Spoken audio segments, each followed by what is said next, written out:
Mbote na balandi nyonso tu ya Aigle Soleil Télévision, chaîne à bino bolandaka mingi, eza moko eza ya bino présentateur ya émission oyo Christian Kalemba, président pe ya Parlement de Bouraï, Matete et Kisansu. Toye, comme d'habitude, pour nous informer bino sur ce qui se passe en République démocratique du Congo, notamment avec les grands complots qui se font actuellement contre le président de la République. Parce que vous savez bien, actuellement, il y a sécurité dans le Canabiso et ça vraiment stable pas comme tel. Il y a pour parler de la sécurité, parler de la réunion surtout en avant. D'abord, tu as la vie de sujet. Tu as na bao surtout s'abonner na noter les non abonnés pour s'abonner massivement à la chaîne Abino et pour activer cloche et notification pour que bo ratata mon côté avec mission Abiso tout ce que nous mettons en ligne bo zoyango surtout pour vous informer de ce qui se passe en République démocratique du Congo. Sans plus tarder, Torokota na vite ya sujet na biso. Nous allons parler de la sécurité. Le premier point, nous allons parler de ce qui se passe actuellement à Kinshasa.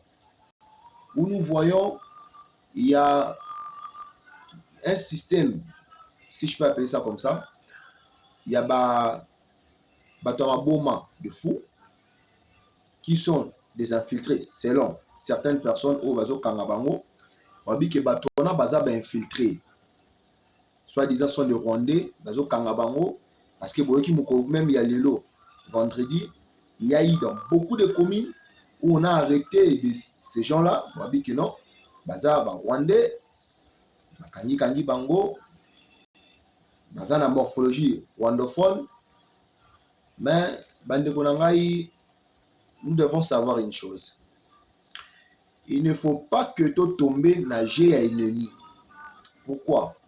Parce que après les discours reçus du président de la République, du haut de la tribune des Nations Unies, où il a parlé, où il a dénoncé le plan du Rwanda pour déstabiliser la République démocratique du Congo, où il a pris la communauté internationale qui soutient le Rwanda à déstabiliser la République démocratique du Congo. Il les a tous exposés. Maintenant, ces gens-là, pour protéger leur image, ils vont essayer soit créer une tension entre le pouvoir en place et sa population, et de l'autre côté, ils vont essayer d'éliminer la personne qui les a exposés.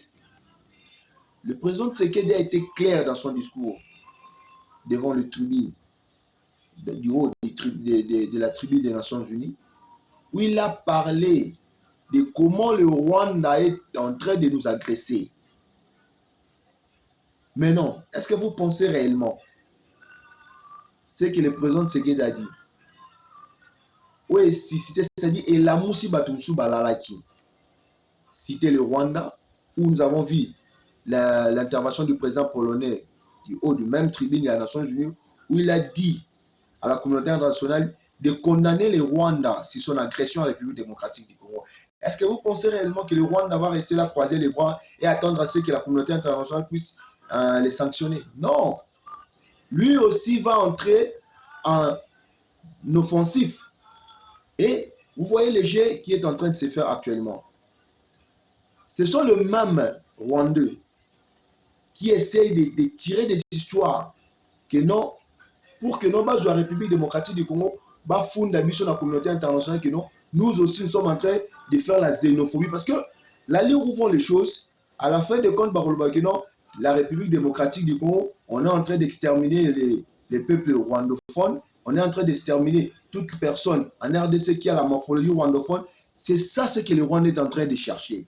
Parce que vous savez déjà, sur le plan sécuritaire, le Rwanda a sali déjà, parce que le rapport Ebimaki, ambassadeur de la République démocratique du Congo en Centrafrique, précisément à Bangui, où il a fait un rapport écrit. Il a envoyé ça à Kinshasa, République démocratique du Congo, pour que les autorités congolaises puissent prendre des dispositions par rapport à ce que le Rwanda prépare. Non seulement ça, dans la province de Haut-Ouélé, si je ne me trompe pas, Il y a même un chef de renseignement, ANER, qui a fait aussi un rapport pour dénoncer la présence des militaires rwandais. Ils étaient au nombre de 150, mais ils sont actuellement dans le 100, qui sont bien préparés pour entrer en République démocratique du Congo, pour envahir la RDC, pour attaquer la RDC. Maintenant, nous, Congolais, nous, Kinois, nous ne pouvons pas tomber dans le piège de l'ennemi. Ce n'est pas seulement tous les Rwandais qui sont en situation irrégulière ou ce sont des soi-disant infiltrés comme les gens le disent. Non, ça c'est le jeu de l'ennemi. L'ennemi est en train de se préparer en conséquence. Nous aussi, nous devons nous préparer en conséquence. Il ne faut pas essayer de tomber dans le jeu de l'ennemi parce que l'ennemi cherche à ce que la communauté internationale puisse dire que non, en RDC, on est en train de tuer les Rwandais. Et si vous regardez bien, les soi-disant personnes, les fous là, qu'on est en train d'arrêter, et on les amène dans des communes, dans des bureaux de police et consorts. Si vous les regardez seulement, vous verrez qu'ils ne sont même pas des Rwandais. Ce sont des Rwandais qui sont en Kinshasa, qui sont en train d'instrumentaliser les jeunes pour que non, le Rwanda puisse... Nous savons tous la politique de victimisation du Rwanda, qui s'est toujours victimisé, qui cherche toujours des alibis, de justification, de moyens de justification pour justifier sa présence irrégulière en République démocratique, notamment son armée. Nous devons être très prudents et très sages, peuple congolais. Il ne faut pas que nous tombions dans le jeu de l'ennemi. L'ennemi est tellement risé, nous aussi nous devons utiliser notre tête pour contrer l'ennemi. Parce que, actuellement, depuis les discours du président de la République sur la sécurité de la République démocratique du Congo dans les Nations Unies, tous les pays là qui soutenaient le Rwanda à déstabiliser la République démocratique du Congo, ils se sont retirés, ils ont dit non, la situation a changé, tu sais qu'ils nous ont dénoncé, on ne peut plus continuer à te soutenir. Maintenant, le Rwanda est resté seul. Il a dit que non, on ne peut pas aussi rester comme ça. Nous aussi, nous devons chercher quelque chose là pour acquiser à notre tour la République démocratique du Congo devant la communauté internationale pour dire que non, en RDC, pour créer quelque chose là de xénophobie. Nous devons être sages, peuple congolais. Il ne faut pas que nous tombions dans le jeu de l'ennemi. L'ennemi est très risé, très risé. Par rapport à la force régionale, qui est en République démocratique du Congo, nous savons très bien que non, lorsque la République démocratique du Congo a adhéré à la communauté des États de l'Afrique de l'Est, et que d'abord l'adhésion de la RDC posait problème. Un seul pays s'opposait à ça, c'était le Rwanda. Parce qu'ils savaient bien que non, si la RDC intègre la communauté des États de l'Afrique de l'Est, il y aura comme conséquence que non, tous les pays membres de la communauté vont envoyer le militaire en RDC pour combattre le rebelle qui sème la terreur, la désolation et tue la population civile. Maintenant, la réunion qui s'était tenue, où à l'époque, la communauté était dirigée, l'organisation sous-régionale était dirigée par le président Uhuru Kenyatta, l'ancien président kenyan, la décision a été prise que tous les pays membres de la communauté des États de l'Afrique de l'Est vont envoyer le militaire en République démocratique du Congo pour que, ensemble, qu'on puisse combattre les groupes rebelles qui sont en République démocratique, notamment à l'est du pays. Mais on a vu les militaires burundais qui ont fait leur entrée. Nous avons vu l'armée kenyenne, les forces spéciales qui ont fait leur entrée. Il y a d'autres militaires, les Sud-Soudanais, qui vont également entrer. Il y a l'Ouganda qui sont déjà là, mais lorsqu'on va commencer les débuts des opérations, les statuts vont changer. Ça sera plus la coalition militaire actuellement qui combat les ADF, mais ça va devenir dans le cadre de la communauté des États de l'Afrique de l'Est. Mais ce qui nous étonne, c'est quoi? Si on doit le dire comme ça, le peuple congolais, Fungola Missou, tous ces gens-là, ils ne nous aiment pas. Je me souviens d'une chose. La présidente de l'Assemblée nationale de l'Afrique du Sud, lors de la conférence parlementaire de la SADC, elle avait dit par vidéoconférence qu'elle a été ministre de la Défense pendant 7 ans en Afrique du Sud. Elle connaît très bien ce qui se passe en République démocratique du Congo, notamment à l'Est, où beaucoup de ces pays-là, les pays voisins de la RDC, ils sont dans des exploitations illégales et illicites de minerais congolais, dans des groupes armés, pour déstabiliser ces coins-là, afin de profiter de piller nos ressources naturelles. Est-ce que vous pensez réellement que ces pays-là, qui sont complices de notre principal, c'est celui qui essaie de nous déstabiliser, le Rwanda? Est-ce que vous pensez, c'est même pour ça, tous ces pays-là, il n'y a aucun pays qui dénonce ouvertement le Rwanda. Aucun pays. Il n'y a aucun pays qui dénonce ouvertement le Rwanda.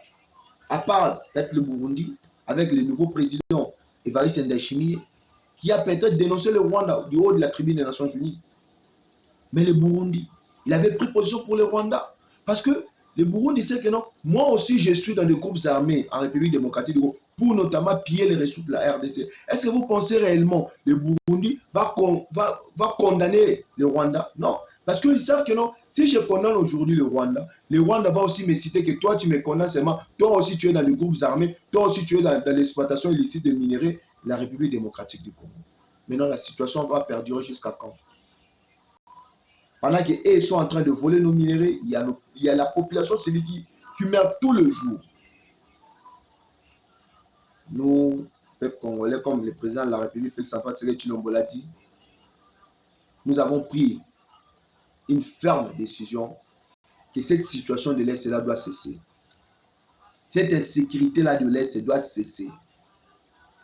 Même au sacrifice suprême, cette situation-là doit cesser. Parce qu'on ne peut plus continuer comme ça. Continuons avec le dossier de déploiement des forces régionales. Nous avons vu l'arrivée des forces spéciales kenyaines qui sont arrivées. Le président de la République, lors de son interview sur France 24 et TV5 Monde,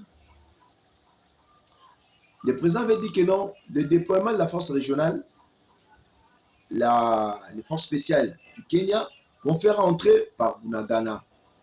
Bunagana, la cité qui est en frontière entre une partie République démocratique du Congo et Rwanda, et l'autre partie République démocratique du Congo et l'Ouganda. Nous avons vu les forces spéciales qui ont fait leur entrée, non pas comme le président de la République démocratique du Congo l'avait dit, mais ils sont entrés par un autre chemin. Là, ça ne pose pas encore un problème. Mais le problème arrive quand? Lorsque le général, commandant des troupes des forces spéciales du Kenya, fait cette déclaration que elles ne sont pas venues pour combattre directement le M23, mais elles sont venues d'abord comme une force tampon pour empêcher de nouvelles violences entre la République démocratique du Congo et le M23 en attendant l'aboutissement des processus de paix de Luanda et de Nairobi. Mais la question se pose ceci. Le processus de paix de Luanda et de Nairobi ne concerne pas les groupes armés. Ça concernait deux pays, deux États. Parce que ce n'est pas normal qu'un État soit là comme un arbitre entre un État et un groupe rebelle. Ça n'a pas de sens. Si le président João Lourenço a été désigné par l'Union africaine pour réconcilier les deux personnes, les deux pays, République démocratique du Congo et Rwanda, c'est parce que ces deux États, il y avait des tensions. L'autre accusait l'autre que non, tu aides les rebelles, l'autre ici accusé l'autre que non, toi aussi tu es derrière les rebelles. C'est cette tension-là que le président João Lourenço a voulu apaiser. Mais ce n'était pas que non, pour nous amener autour d'une table, nous, un pays, la République démocratique du Congo, et le groupe M23. Non, non, non, là, on ne peut pas l'accepter. Maintenant, tout le monde voit la complicité de la communauté internationale de ce qui se passe en République démocratique du Congo. Ou comment la communauté internationale a fait en sorte que les déploiements de la force régionale dans l'Est de la République démocratique du Congo puissent échouer. C'est ça, la communauté internationale ne veut pas que la République démocratique du Congo puisse se stabiliser. Parce que si aujourd'hui, nous on se stabilise, la RDC se stabilise, ils n'auront plus le temps de venir nous voler, exploiter illicitement nos minéraux. Ils n'auront plus le temps. Il y aura même plus de l'espace.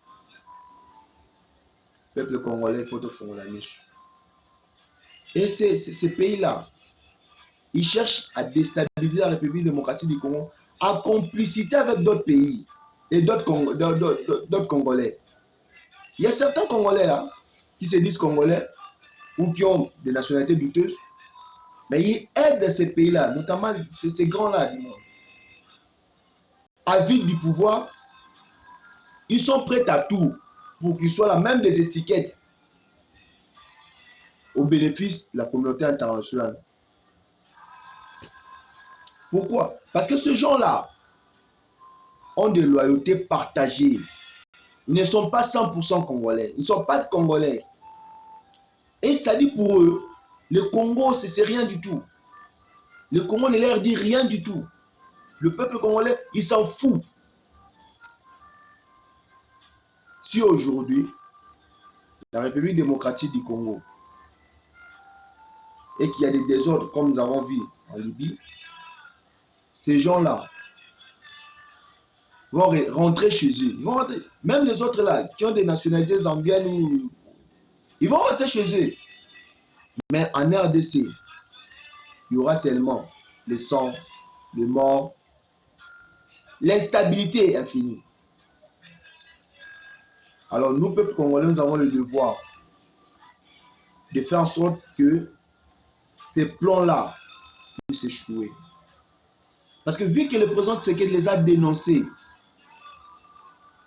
maintenant, il cherche comment éliminer Félix Tshisekedi pour créer l'instabilité en RDC, afin de profiter vraiment de nos minéraux. Tout ça pourquoi? Parce que le président Tshisekedi, il faut arriver au pouvoir, il a dit que tout pays qui a besoin de minéraux congolais doit venir par la grande porte. Ça doit être un partenariat gagnant-gagnant. C'est ça, le terme que même beaucoup de pays utilisent maintenant. Beaucoup de pays africains utilisent maintenant le terme gagnant-gagnant. Maintenant, eux voulaient seulement venir ici en RDC, continuer à piller comme ils faisaient. Des fois, ça fait mal au cœur. Lorsqu'on voit le maman violé, les enfants tués, en complicité avec certains Congolais, ça fait mal au cœur. L'ONU, vous avez suivi la déclaration d'Antonio Guterres, le secrétaire général de l'ONU, qui a dit que l'ONU, la MONUSCO, n'a pas d'armes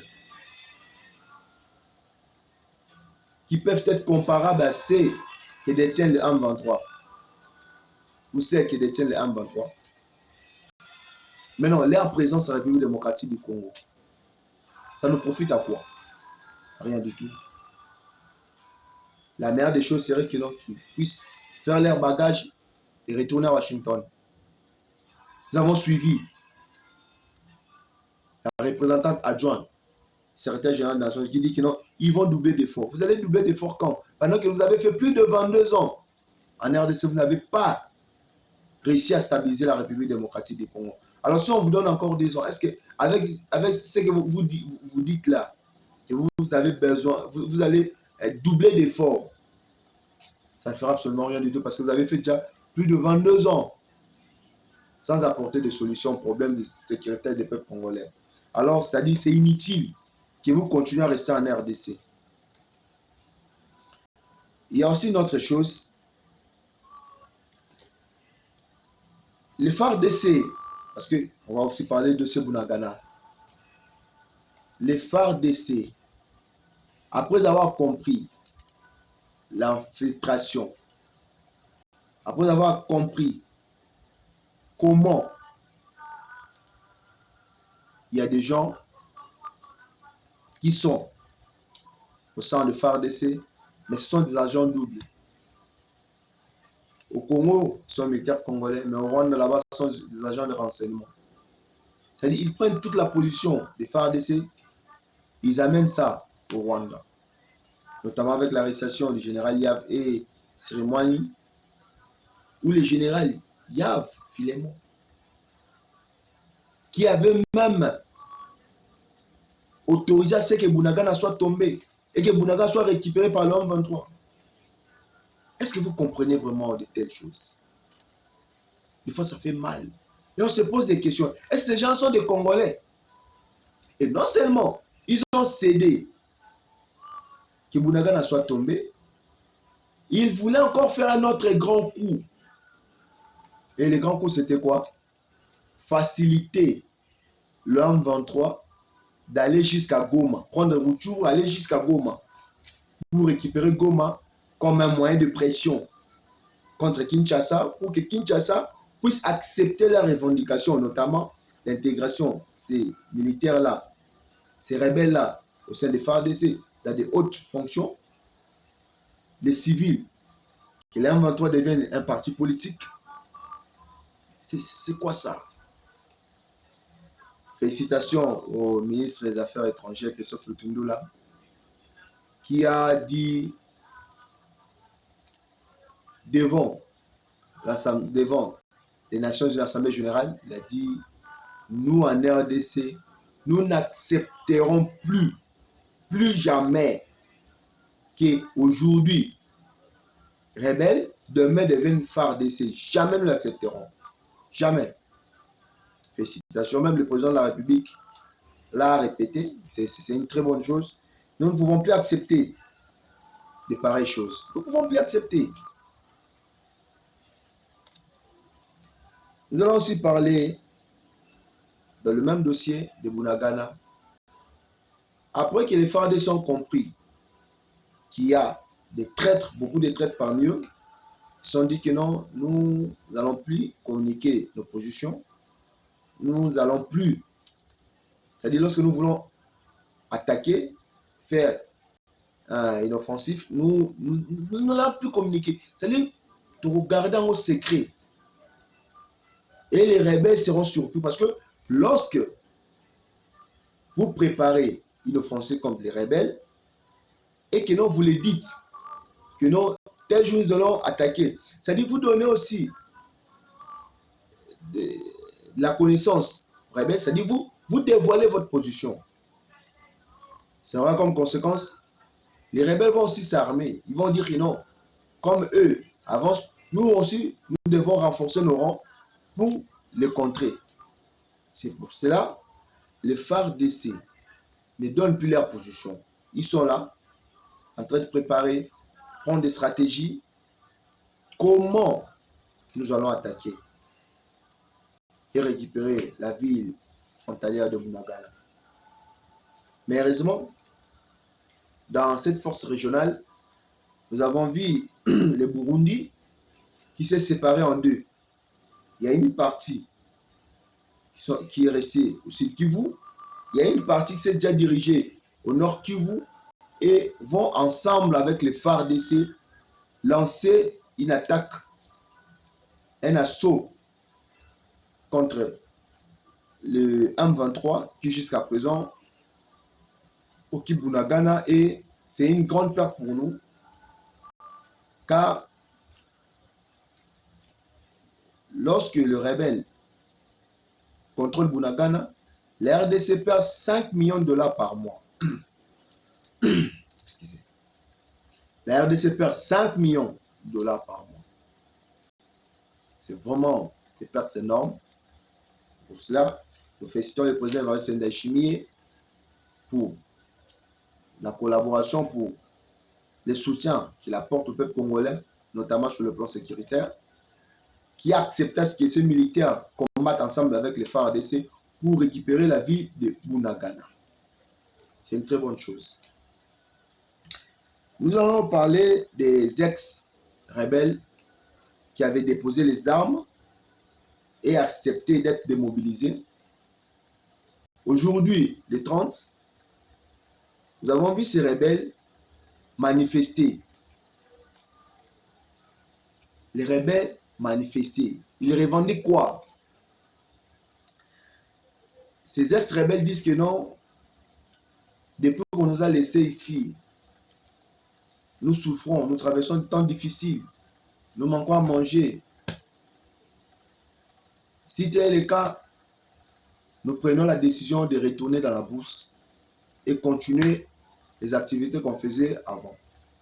Mais quelle activité? Tuer la population. Cette manifestation d'aujourd'hui des ex-rebelles, ce n'est pas au hasard. Derrière ça, il y a une manipulation politique. Il y a certains politiciens qui sont principalement, souvent à Kinshasa, qui envoient l'argent là-bas pour créer des tensions. En sorte que non, ces rebelles-là retournent encore dans la forêt pour aller prendre des armes contre la République démocratique du Congo. Mais nous informons ces gens-là que non, il y a déjà une liste établie. Ils sont cités. Et bientôt, ils seront devant les cours des tribunaux. Parce que actes oiseaux commettre des crimes. Ils ont haute trahison. Parce que parmi ces gens-là, il y a des députés, il y a des sénateurs qui cherchent toujours la déstabilisation, notamment à combattre le régime Tshisekedi.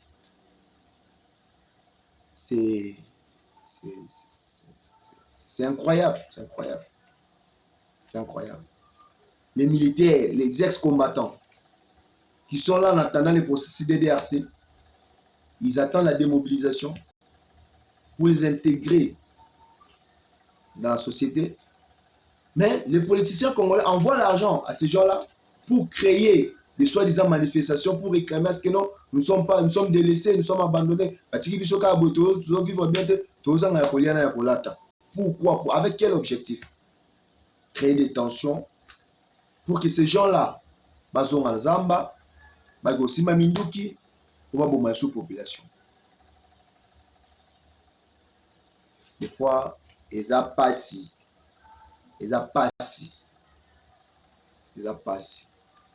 Hein? Interpellation à ceux qui disent que le Quinois, nous Quinois, parce que l'histoire là de Batamaboma, Rwandais Batamaboma déguisé, les Rwandais déguisés à Batamaboma, nous devons être très intelligents, très sages pour faire attention avec ça. Parce que le Rwanda te tient contre Mir. Dit que te tient contre Mir, lui aussi a le kilo comme Robwe, ou à refonder la communauté internationale, pour que même la communauté internationale va faire sa sanction, va préparer la sanction contre lui. Il faut faire très attention avec ça. Parce que dans le monde entier, le président avait 17 minutes en principe, mais il a fait combien? 38 minutes. 38 minutes, pardon. 38 minutes pour exposer le Rwanda et les personnes qui sont derrière le Rwanda, soi-disant communauté internationale, certains occidentaux. Et ces gens-là sont retirés. Papa, Maramunayo, c'est que d'ailleurs, autant à Bissona, mission à Tunia, surtout que Nabiso au Soudan, tout Tikio, Salon Makamuno. Rwanda, boye aussi mbaté, ngabe fona créer le comment boye, fona, tous la Kande Baobane, non, Bisso de Soudan, FDL, Bamopé, Boston, Bam 23. Mais il va créer la xénophobie. C'est-à-dire, comme dans la République démocratique du Congo, il y a des actes de xénophobie. Par exemple, le peuple rwandophone et communauté internationale, tellement que non, le peuple congolais, le RDC, déjà parti à lobby. Lobby entre les 31, si je m'abuse, les 31 ou le 1er octobre, beaucoup de déclaration. Notamment qu'on va d'abord dans Monisco. Monisco, nous avons sa déclaration à l'Iboso. Oh non, nous condamnons les actes xénophobes. Et là, Monisco, chez nous, on dit toujours qui vivra verra. Monisco, on va l'Iboso au Banda. Bon, condamner les actes xénophobes. Bon, condamner, on va faire. C'est une stratégie bien montée par le Rwanda. Nous, Congolais, on doit être sages. Il faut faire très attention avec ça. Tous les Rwandais qui sont en RDC, qui sont à Kinshasa, ils ne sont toujours pas en situation irrégulière. Si un Rwandais est ici au pays, à la situation irrégulière, on a des documents, surtout aux autorisations, à la République démocratique du Congo. Mais pourquoi lui créer un problème? Ça n'a pas de sens. Ce sont les mêmes personnes, politiciens, qui cherchent des tensions. Qui cherchent des tensions. Nous, là, on n'a pas de problème avec le Rwanda. Il y a juste quelqu'un là, leur président, Kagame, qui est manipulé par la communauté internationale pour combattre la République démocratique du Congo. Mais pendant que nous, Congolais, on n'a rien à voir avec les peuples rwandais. Au contraire, nous, les Congolais, nous avons un cœur plein d'amour, nous les aimons. Nous les considérons comme nos frères. On n'a rien contre le Rwanda. C'est seulement leur président qui pose problème. Parce que le président de la République, Félix Tshisekedi, depuis son accession au pouvoir, il a voyagé dans tous ces pays-là, les pays voisins, pour créer un bon climat, une politique de bon voisinage. Mais ces gens-là disent que non, non, nous allons continuer à piller la République démocratique du Congo. Qu'est-ce que lui là, il a à nous dire? Oui, il n'a pas quelque chose à vous dire. Mais maintenant là, vous êtes exposés, la communauté internationale. Tous ces pays-là savent que non, vous êtes des voleurs. Vous venez voler la République démocratique du Congo. Il y a des fameux rapports. Non seulement les rapports MAPI, il y a les rapports de groupes d'experts des Nations Unies qui a cité le Rwanda en train de mener des opérations militaires en République démocratique du Congo. Avec Dieu, nous vaincrons. Merci beaucoup.